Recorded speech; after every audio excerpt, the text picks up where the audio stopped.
What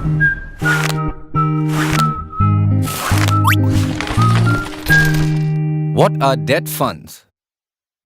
You've probably heard of a mutual fund scheme called debt schemes. Or popularly known as fixed income funds. Ever wondered what those are? Well, here's an easy example. Say you need to get from point A to point B and have two choices. You can either wear your regular shoes and walk the distance, or put on a pair of roller skates and literally glide there. The roller skates are definitely more exciting, but may also be accompanied by a few bumps and falls on the way. On the other hand, the walking shoes are far less exciting, but much more stable. The choice is yours, excitement or stability.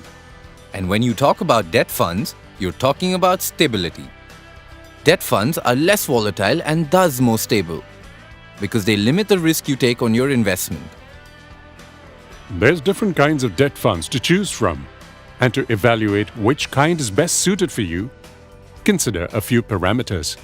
Just like the choice of walking shoes or roller skates would depend on how fast you need to get there, there are different kinds of debt schemes depending upon the period of investment or the time horizon.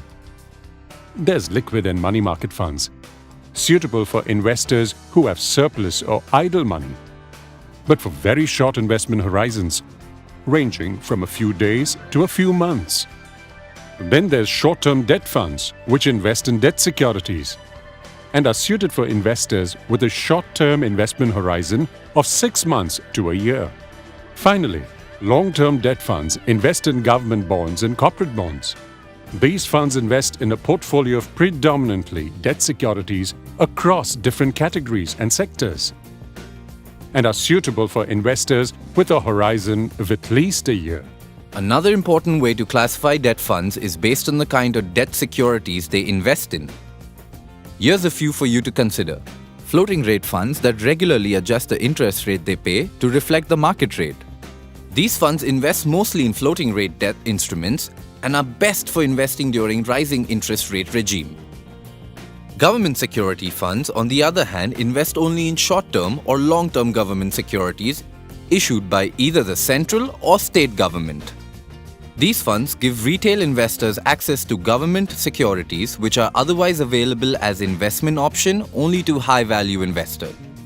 Corporate bond funds invest across a variety of debt instruments typically issued by private sector, public sector, or semi-government entities.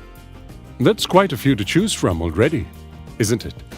And that's only based on 2 classifications. The good thing about debt funds is that there are numerous kinds, so you'll always find something to suit your needs. Here are some more. Dynamic bond funds are another option, investing in debt and money market instruments. These funds identify opportunities arising from inefficiency and volatility in the debt market.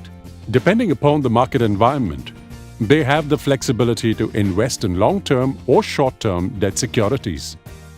Then there are fixed maturity plans, which are funds with a fixed maturity period. These are close-ended schemes, and an investor should know the tenure or period of the FMP and its asset class composition before investing. At the end of the period, the units of the scheme are redeemed and the maturity proceeds given to the investor. High yield or credit opportunities are funds that are focused at identifying opportunities in securities with a lower credit rating, but which offer the potential for higher returns, making the fund manager's role crucial, as the risk is taken with an eye on returns. There are also certain fixed income funds that invest in fixed income securities issued by companies from certain sectors, like those that invest only in bonds issued by public sector companies or by banks.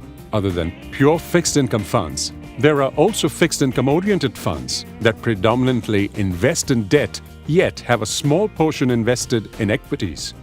These are popularly called MIPs or monthly income plans and would invest anywhere ranging between 5 to 30% in equities based on the level of equity risk the fund endeavors to take. There you go, a range of options to choose from. Remember to take stock of the various choices you have when investing in fixed income funds and carefully consider your options before investing. Because unlike choosing between regular shoes or roller skates, there's other details you have to decide for debt funds.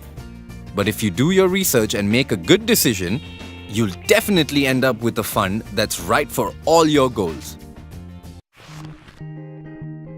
We hope you've enjoyed watching this video. Watch more and we'll help you learn about different investing concepts. You can also write to us with your feedback at editor@templeton.com. Mutual fund investments are subject to market risks. Read all scheme-related documents carefully.